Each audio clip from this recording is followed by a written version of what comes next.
at si Martin Romualdez bilang beneficiary nung tongpats, nung patong, nung 25%, 30% na komisyon o rebate or cashback pagdating po sa flood control programs. Ano pa ang nangyari doon?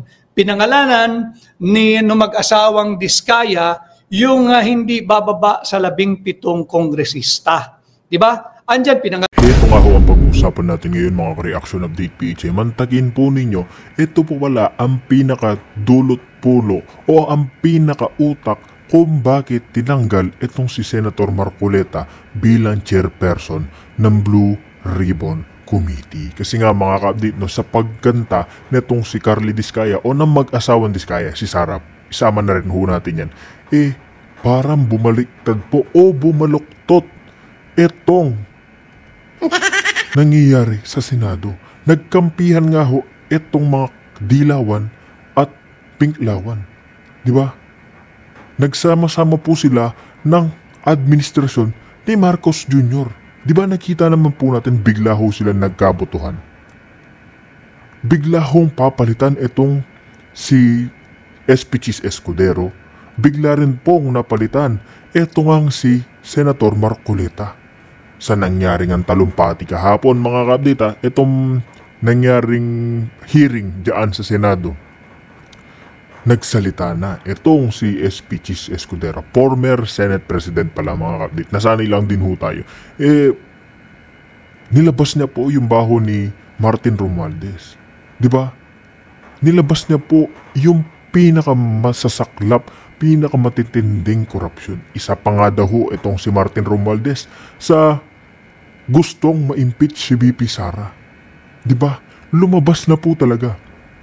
Lumantad ho lahat ng katotohanan, lahat ho ng maiitim na balak ng mga ito sa gobyerno ng ating Pilipinas, sa ating bayan. Diba? Hindi pa nga, kulang pa nga sa kanila itong mga ginagawa nilang anomalya mga ka-update. Diba? Nagnanakaw na ho sila ng bilyon-bilyon, trilyon-trilyon sa ating bayan. Pinasisibak pa itong si SP Chis Escudero, former SP Chis, pati itong si Senator Marcoleta, tinanggal sa Blue Ribbon. Hindi lang yun. Pati pala itong si VP Sara, si Martin Romualdez din po pala ang nasa likod nito.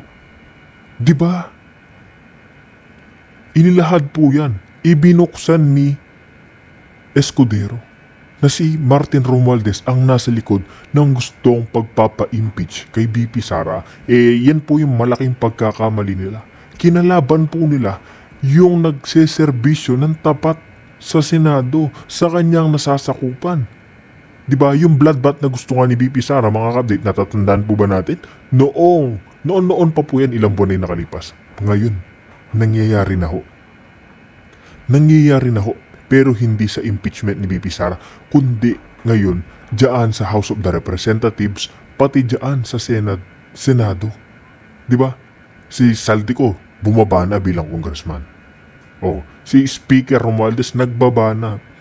Pero kailangan pa rin ho nilang managot, mga kapatid.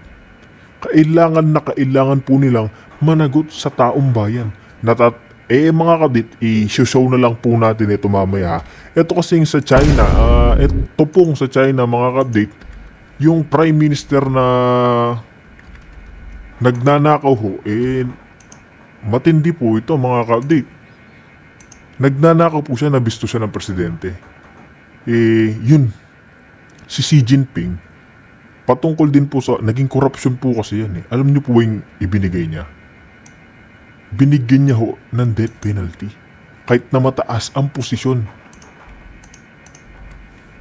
Mataas po yung posisyon, pero dahil po corruption, hindi ho nila gusto yun. Hindi ho nila gusto yung nakawan dyan. Yun naman po yung sinusulong ni Senator Bato de la Rosa, diba? Na pag magnanakaw mga ka-update, kailangan ho death penalty.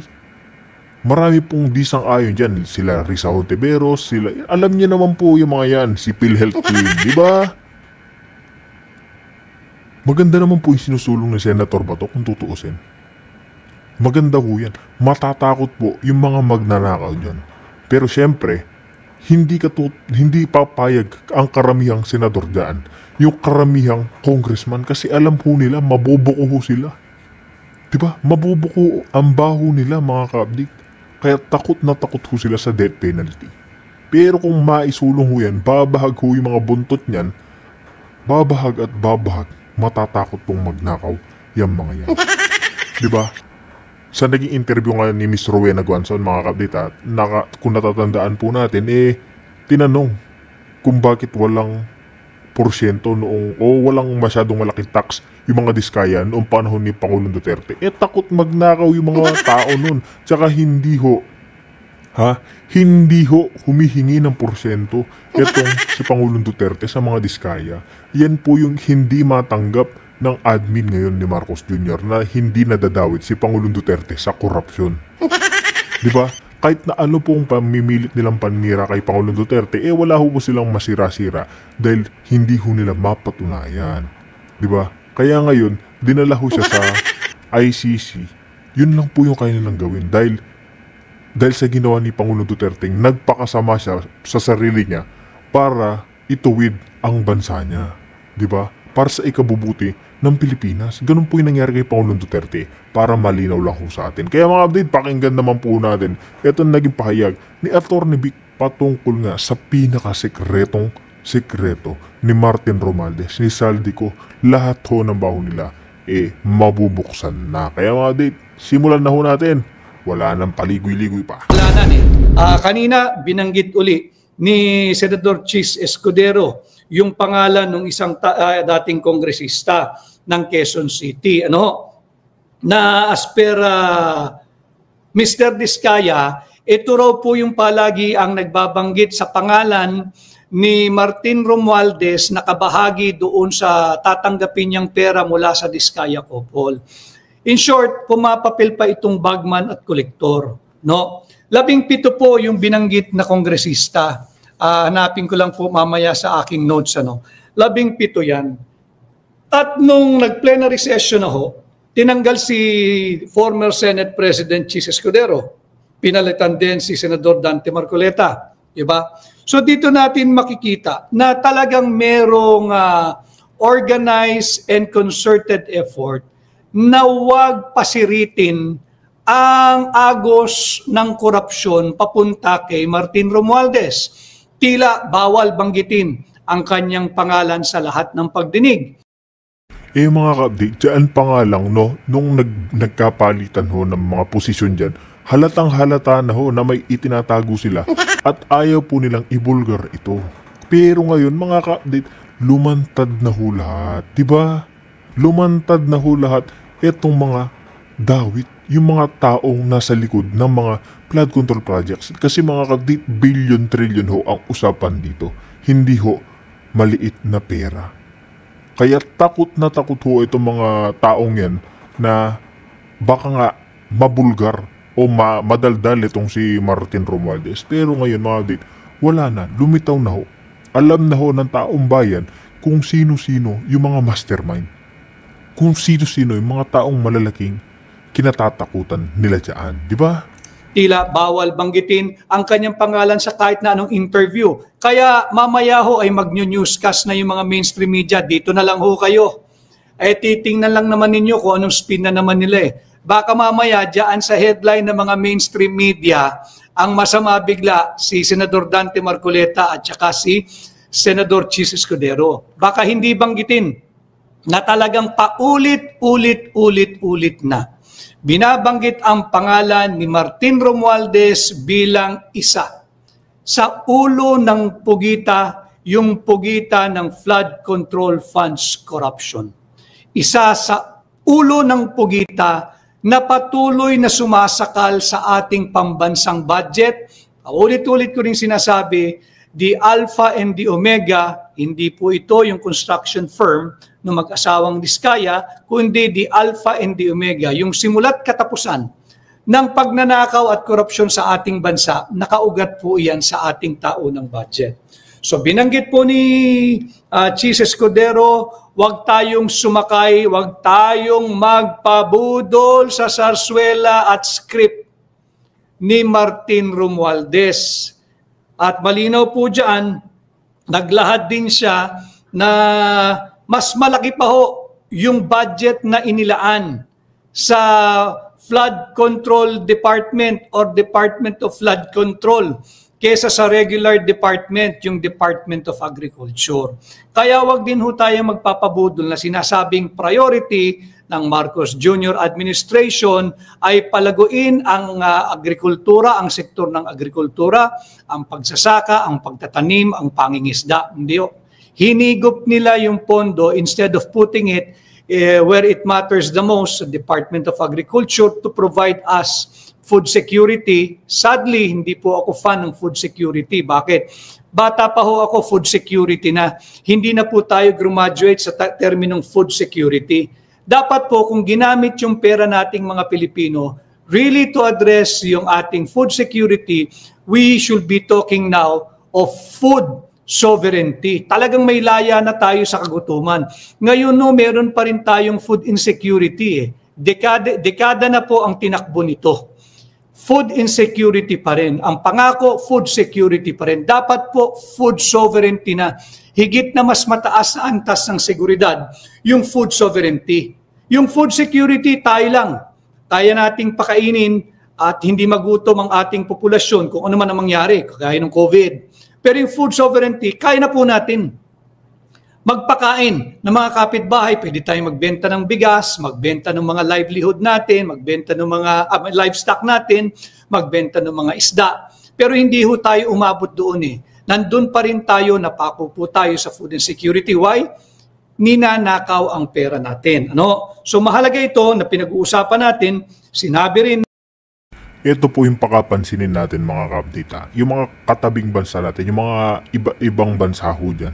Makikita natin kung paano ho sila lumalago o umaasenso. Samantala mga kapdita, diretsahan lang ho tayo. Yung ating bansa, may nakikita po ba tayong improvement? May nakikita po ba tayong umaasenso o gumaganda ang ating bayan? Diba? Ikaw kapdita, tanong ko lang ho sa inyo. Meron ho ba?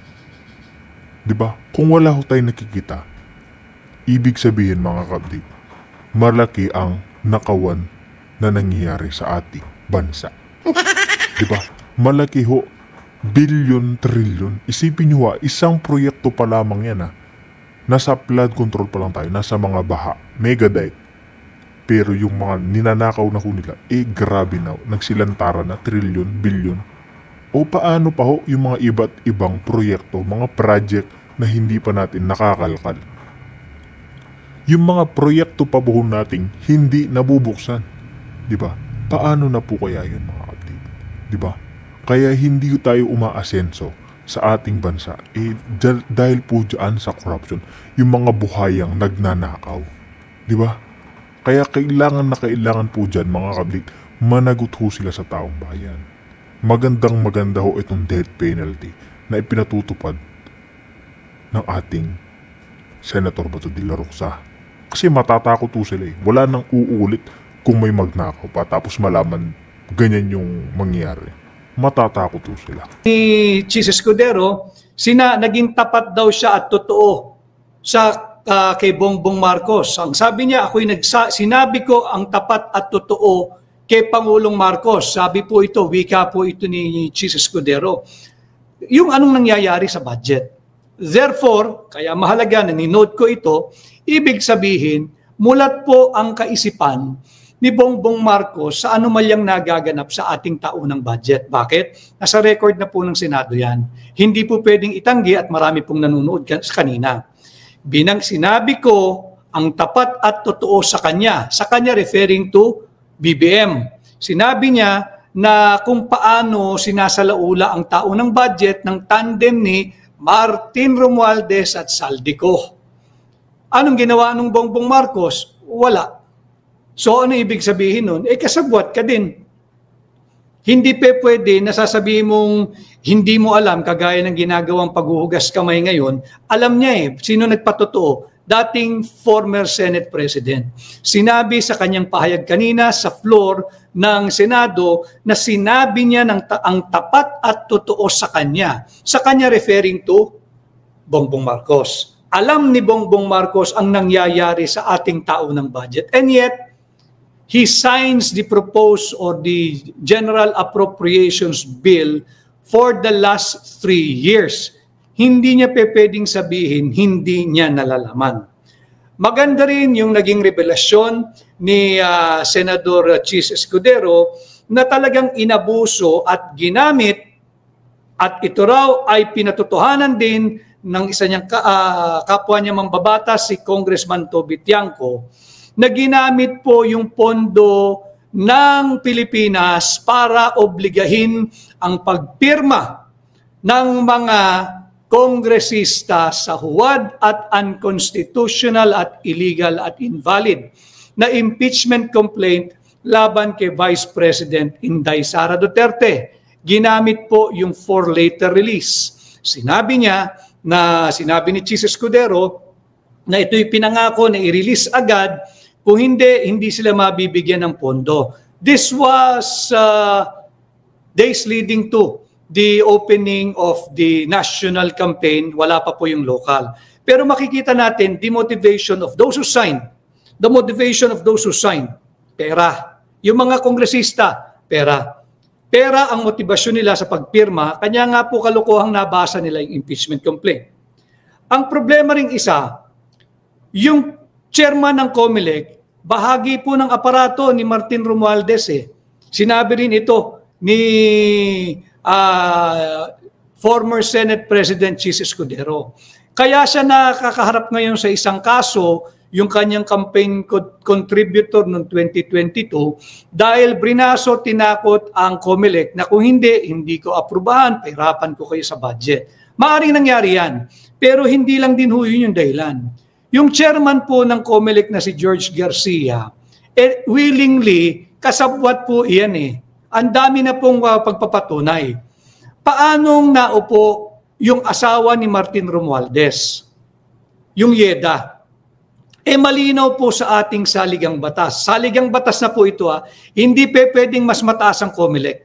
Lalong hindi pwedeng mas mataas ang chairman ng COMELEC na si George Garcia sa ating saligang batas. Ulitin ko dito nagsimula ang problema ni Bongbong Marcos. Dahil nakinig siya na sasalaulain nila ang ating saligang batas gamit ang Peking People's Initiative, nagka-windang-windang na ang kanyang administrasyon. Ganon din dito sa COMELEC.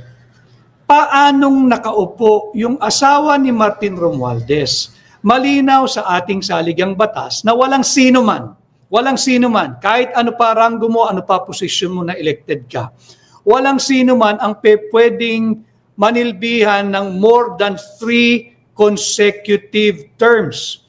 Tapos na po yung 3 consecutive terms nung Yeda.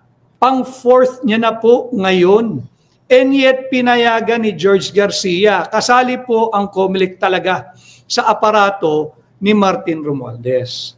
Pangalawa, yung kongresista ng Maynila, si Benny Abante. Paanong naupo si Benny Abante? Malinaw din po ang jurisprudence ng Korte Suprema. Ang jurisprudence ang sinasabi, yung wreath of victory cannot be awarded to a repudiated loser. Sa Tagalog po, yung pagpapatunay po ng tagumpay o yung bulaklak ng tagumpay ay hindi mo maaaring isabit sa liig ng isang sertipikadong talunan. Talo po yung Benny Abante.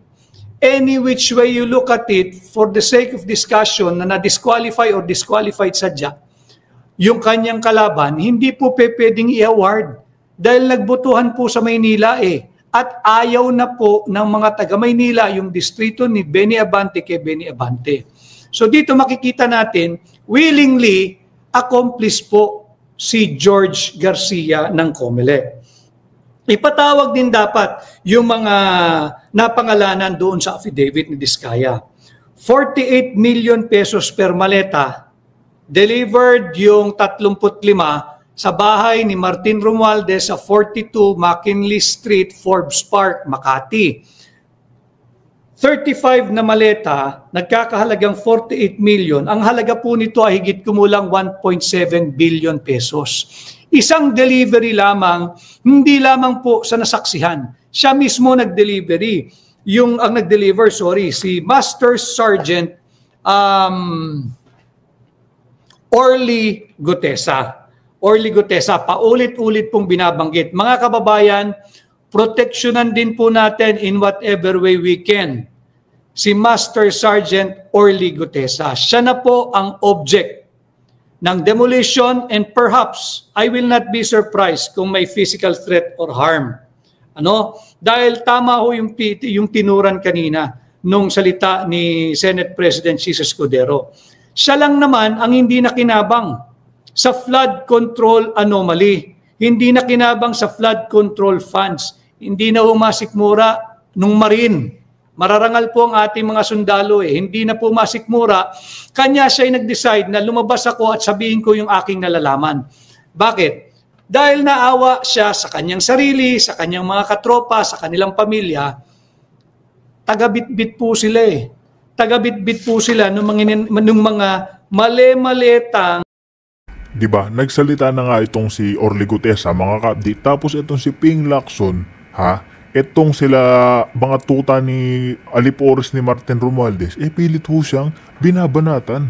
Pinapasabi na ho siya, pinapaimbestigahan pati si Senator Marcoleta para Nagsalita yung tao dyan, binanggit yung mga pangalan ng mga sangkot, yung mga magnanakaw, pero yung ginagawa ho ni Ping Lacson ni One Ball University, sisiraan ho siya, binabanatan ho siya. Diba? Binabanatan po itong si Orly Gutesa. Diba? Pinapakita nila, pinapangalandakan sa taong bayan na kailangang malaman kung ano ang katotohanan. Diba? Kailangan lang pakita sa taong bayan, mga ka-update, na nagpi-fake news itong si Gutesa. Magsasalita ba yan ng ganyan dyan kung nagsisinungaling? Haharap pa ba yan sa Senado? Ping Lacson, One Ball University. Isusugal niya pa ba yung buhay niya kung nagsisinungaling lang siya? Di ba napaka-common sense lang ho niyan, mga ka-update? Di ba? Etong si Ping Lacson at si One Ball University, number 1 protector ni Martin Romualdez, mga ka-update.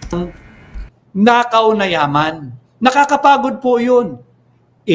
Emotionally, psychologically, physically, nakakapagod po magbuhat ng mga maleta ang laman ay nakaw na yaman. Tapos, kagaya nga ho lagi kong sinasabi, di ba? Tayo'y nananawagan sa mga kagaya ni Sergeant Orly Gutesa, kanyang mga kasamahan, at yung mga iba pa na nasa aktibong serbisyo na nagsisilbing security detail, hindi lamang ni Martin Romualdez at ni Saldico, kung hindi nung mga nakakaparehas po nila na kongresista, na senador, o mambabatas, o membro ng executive department. Huwag nyo na pong protektahan yung mga nagnanakaw ng pera nating mga Pilipino. Maawa po kayo sa inyong sarili, maawa po kayo sa inyong pamilya. Tayo pong mga Pilipino, hindi po tayo magnanakaw. Hindi tayo magnanakaw. Paglaban natin ang ating bansa, ipaglaban natin ang mga kabataang Pilipino, ipaglaban ninyo yung inyong pamilya, yung inyong mga mahal sa buhay at higit sa lahat, mamuhay ng may dignidad at dangal.